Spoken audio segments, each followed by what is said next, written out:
hope you're ready for some illogic. Last time we went over a Week 4 battle against Chad and his Seattle Steamrollers. Please go check out that video first if you've not done so already, as we went over the Teambuilder and battle in which, spoiler alert, the Buffalo Boufflant suffered another defeat, 2-0 this time, thanks to some poor play on my end, going down to a monstrous Rillaboom and another Scarfed Ground type. This time we've got an opportunity to rebound against Tony and his 0-4 Mighty Miltanks. Timestamps will be in the description. Tony first participated in our Mono-type league last season and made amazing strides in his gameplay throughout the season, coming within a match of making the Elite Four after a very rough opening. He's someone that can certainly adapt and learn, so 0-4 doesn't mean this is an easy match. Of course, the team has some exploitable weaknesses, so let's go over it. Jinx, Skuntank, Dragonite, Venusaur, Malamar, Barbaracle, Celesteela, Grimmsnarl, Azumarill, Corsola, and Torkoal. First thought is how slow the team is, with low tiers Jinx and Skuntank the only ones over 80, and they're not exactly speedy themselves.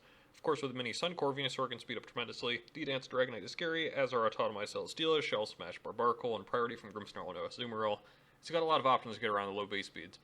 The other odd thing is the type overlap, with multiple high-tier fairies, 3 dark types, a couple poison types, all adding up to other oddities like 0 rock resistances. Overall, the weirdest part of prepping for this team is how many answers I have for his obvious threats and how few I have for some non-obvious ones.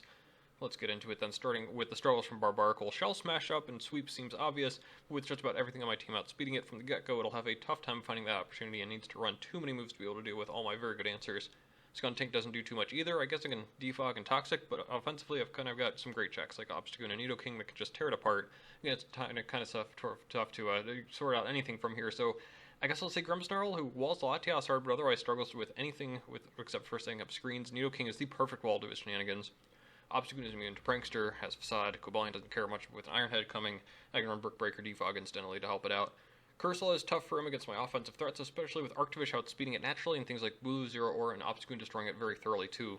Finally, I guess I'd say Jinx. It does outspeed and beat key pieces like Nidoking or Bulu or Vanillux while being immune to Fish's Rend, but Zero Aura and Cobalion don't care too much and destroy it, as do Flareon and Obstagoon.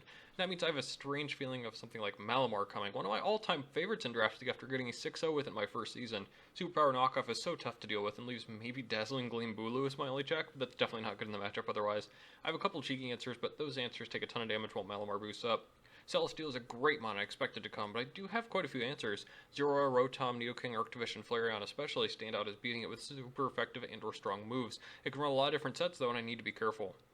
I loved using Azumarill in 8-bit leagues, and I know how tough it can be to deal with here. Belly Drum, Aqua Jet, Go Burr, but Choice Band is similarly effective at destroying large portions of the team. The Sun Core is really nice, Torkoal acting as a physical wall and special destroyer with the Sun team, Sun Core, while providing utility with Rapid Spin and status, and Venusaur is the big bad sweeper with Sleep Powder and Growth maybe, plus big moves otherwise. I need to decide if I want to Sleep Absorber or not with it here and figure out how to wall it. Finally, Dragonite is liable to set up and sweep at any given moment, and I need multiple good answers to it, let it roost back up to multi-scale, and just ruin my day. On my end, Flareon struggles mightily. It's a bit too slow and is walled hard by things like Torkoal and Dragonite and Azumarill, who would love free turns to set up against it. Vanillux struggles a good bit too, being walled by strange mons like Torkoal, Jinx, Corsola, and Barbaracle, while Arctivish doesn't need the setup to outspeed some big threats. Speaking of, I like the idea of Scarf Set for the Vish, or maybe just Boots or AV, but ultimately I've got some issues with not being able to do everything I want or need while being forced to switch around too many times. Bulu isn't terrible here, but it'll ride the bench too for being walled by Venusaur mainly and struggling with Celesteela and Torkoal. Finally, I really wanted this to be the week, but Cramorant could not hack it. Yet again, its stats just aren't quite good enough, and I have a mon that's just a lot better at doing what I had intended it to do in the first place anyways. We're going to start off here with this Latias, because I'm very excited about this set. This is the set, really, that inspired me to draft Latias in the first place. This is the one that absolutely embarrassed me in my worst draft league loss in the past back in the 8-bit draft season. Basically, 3 attacks to Life Orb and Roost. You have nice coverage, you just hit things very hard with a modest Life Orb attacking stat, and you roost off the Life Orb residual and anything that you're tanking out, because this is also a very nice answer to things like that Torkoal, the Venusaur, and others. I mentioned previously that Cramorant almost made it on the team, and that was mostly because it had the ability to wall things like Venusaur and Torkoal, which, again, this just does better with much better pressure overall with this amazing move pool, the ability to run modest, and things like that. So it's pretty nice to bring this. Let's move on to the Zero Aura, which this week, surprisingly, is Choice Scarf. Yeah, Choice Scarf Zero Aura against the slowest team in the league. Why? Because at +1, I can outspeed Barbaracle after Shell Smash, Venusaur in the Sun, Celesteela after an Autotomized, and D-Knight after 2 Dragon Dances. And these are all frankly plausible scenarios that I am here for.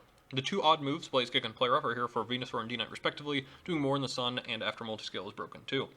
Again, Plasma Fist is incredibly spammable after Venusaur is down, as is Volt Switch, because once again, got an opponent with no electric immunity. Yeah, no ground type, no electric type, no a Marowak, so the Volt Switch Parade is on. That means if we've got Cobalion as well with the pivot, as well as Thunder Wave to slow down D-Knight and Venusaur among others as well.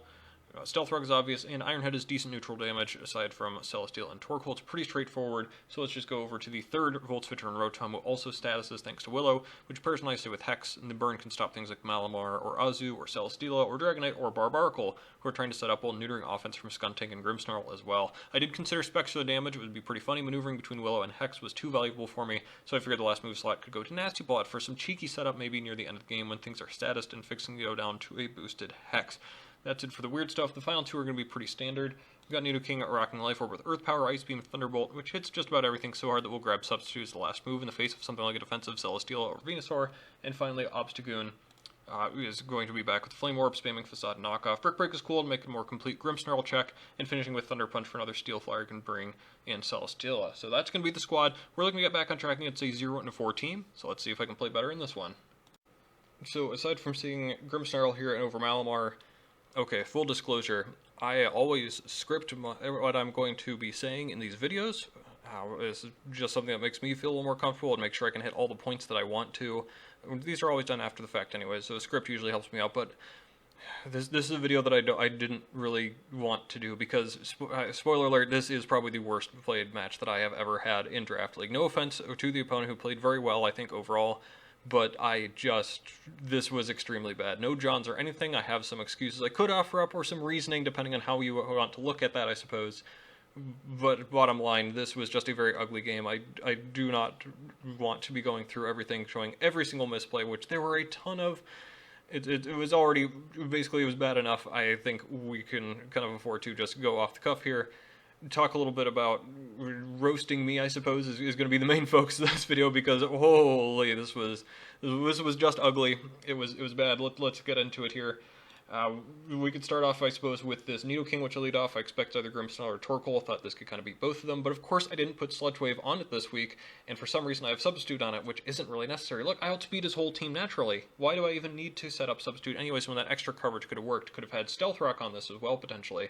That would have been pretty nice, and instead I'm just doing absolutely nothing against screens, and which I could have taken down with Sludge Wave. Also could have swapped into the Obstagoon to Brick Break, and now instead I'm going to bring Cobalion, sack it for absolutely nothing. Why did I Thunder Wave here? I already knew that was Assault Vest damage, and I brought this in anyways to do that, and it just kind of goes down. So Cobalion did absolutely nothing, didn't set up the rocks, which were important for the Dragonite, which later we find out he's not Boots even, so that was extremely important. What am I even doing here? I just kind of nasty plot up to do, what, 37%? I lose almost everything on the Rotom to go back into Nidoking to get, at least I got that little chunk there, but because I'm timid, I don't even get to take out the Celesteela. It takes a whole other turn. I have to get a little bit lucky with the Paras, which could have been, I think, avoided entirely. And again, I don't have Sludge Wave. And look at this, Obstagoon's in. I could have done that in the first place. Obstagoon's something that I could have swapped into turn 1, been absolutely safe with, could have kept the Cobalion, which had so much more usefulness. Cobalion had so much I could do in this match, and instead, we're just going to have to kind of let this go here. As you're going to see, I do get a little bit unlucky here, because it's pretty funny. This thing has a Quick Claw with Solar Beam, which, again, very funny, haha. But it doesn't really matter unless you get the second one, because even though I'm adamant, I don't KO it, and he gets the second Quick Claw. The second one obviously mattering a whole lot more than the first to take down Obstagoon without doing anything, only for me to go right into Rotom Volt Switch. I guess this is a decent play here, but I do lock myself into Blaze Kick as a result of this. With the Sun, it's very funny. Black Sludge, that's kind of interesting. But again, I've just sacked Cobalion without doing anything, Rotom's doing anything, and here's the worst play of the ball. I'm not sure what I was expecting here, maybe Earthquake, but Gladius went down without doing anything, and that's absolutely unacceptable. And here's the next worst misplay here. I totally forgot that I had not had Obstagoon and Rotom EV to outspeed everything his entire team. Totally forgot. I just didn't realize that I did that and sacked Rotom for absolutely no reason. So what could I have done? I could have sacked off something like, I could have sacked off the Rotom right away instead of Latias, brought in the Nidoking after, which did outspeed, got Ice Beamed there, and if he had the 3-turn Outrage like he did, come right back in and revenge with something, and that was easy peasy, right? That would have been a dead Dragonite with a whole extra mana, a whole 100% Latias left, or maybe just a little bit with normal Life Orb. But instead, he threw it away. Didn't have a Azumarill check anymore. Didn't have a Torkoal check anymore. A Venusaur check anymore. This was just absolutely disgustingly played. GG2 Tony, you played well. You did what you needed to do. which was honestly pretty straightforward, but hey, you did it. You didn't even have to bring in the Azumarill. And you also had some good maneuvering there in the end. I really did like the maneuvering at the end with getting Grimmsnarl, and there were 2 guaranteed a KO. As you can see, even critting through the screens was enough to take down Dragonite. So swapping that out to get a little bit more defense onto Dragonite and make sure that it didn't hinder itself confusion. Great job with that play, and others is there as well with some decent pivoting. A nice Celesteela set and bring as well. Very nice. But again, I kind of want to focus on how poorly I played here. Was sacking Cobalion for nothing, basically. Couldn't have even gotten up rocks there, which again, this Dragonite, look how low it is, could have potentially done that. Wouldn't have necessarily KO'd Azumarill behind screens, compared to it clicking like knockoff and Aqua Jet or something like that, especially in the sun, but that's fine. Sacked Latios for absolutely nothing. Again, that was a set I really liked. With Modest, I outsped everything. And speaking of outsped everything, just forgetting entirely, and even doing in the first place, Obstagoon and Rotom not outspeeding the whole team when they had the ability to do so because I wanted, a little bit more power? That really didn't do anything for me, obviously, in the end. So, what's the reasoning here? Why did I play so unbelievably badly? I have a few possibilities here. This was the first match after a break, which meant I didn't under-prepare. I think I may have over-prepared a little bit. I think I prepped this match quite a bit in advance, and in between the prep and the actual match, I just barely thought about this, honestly. I kind of added like one thing at a time. That's also the reason why both Obstagoon and Rotom undersped, because I was thinking about it, how could I have both of those not outspeed things like the Dragonite one? At least one of them should have been able to. That seems absolutely silly to me. Additionally, spoiler too, in a couple of weeks we've got a trade going on, and I was going super in-depth with figuring out the trade this week rather than prepping for the match. I got no Johns. I played poorly, and my opponent played well and won. So no Johns there, but I do kind of wanted to, for a reason, I do take this as a bit of a responsibility, right? I upload these videos for a reason. It's because I help hold myself to a higher standard that I think others may want to see what my thought processes are, what goes through my head when I'm making plays that I make, because I'm a 2-time champion of the league. The 2 previous regular draft seasons that we've had, I won both of them, and I want to be able to show you how or why I got there to show everyone else, especially in this own league, how to get a little bit better, what my thought processes are. Not to put myself at a disadvantage, but to show everyone else some different ways of thinking and maybe help everyone else prep and get up to a higher level, because ultimately, I want the level of the league to get higher. Obviously, it has. All 3 of my losses were to 3 very good coaches. Tony was 0-4, and he played very well in this, honestly. He did a great job with this. With honestly, it's a subpar team. But wow, you played it very well. You executed everything that you needed to, especially the endgame stuff there. That was awesome. That was very well done. So I want everyone else to get better, not me to get worse. And so that's why I think this was very tough for me to make. That's why I'm going off the cuff here a little bit and just kind of trying to get my raw thoughts and emotions out there on this match, because, like I said, I hold myself to a higher standard. This was not up to the standards that I have. Hopefully getting a little bit more focused for next week, especially for week 7 whenever we have these trades and transactions going through.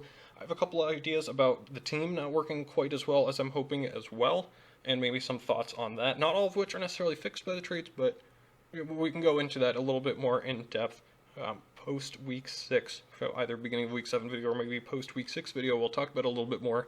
But for now, again, GG to Tony, well played. We're going to drop down to 2 and 3. That's my worst showing in a draft league so far, in a standard draft league, that is. I finished 2 and 2 in my first draft league. 2 and 3 is thus the worst I've got. But we're still actually at a positive differential, which is pretty funny. And we have a couple different options of what to do going forward here. So we'll go into that a little bit more in depth and in detail a little bit later. But for now, I think that's going to do it for me. Hope you enjoyed. Definitely appreciate any support that you all have for me, as we're trying to find our footing again here. Maybe in the worst time in our draft league career, but I know we can bounce back, and we're going to see if we can do that this very next week. So see ya.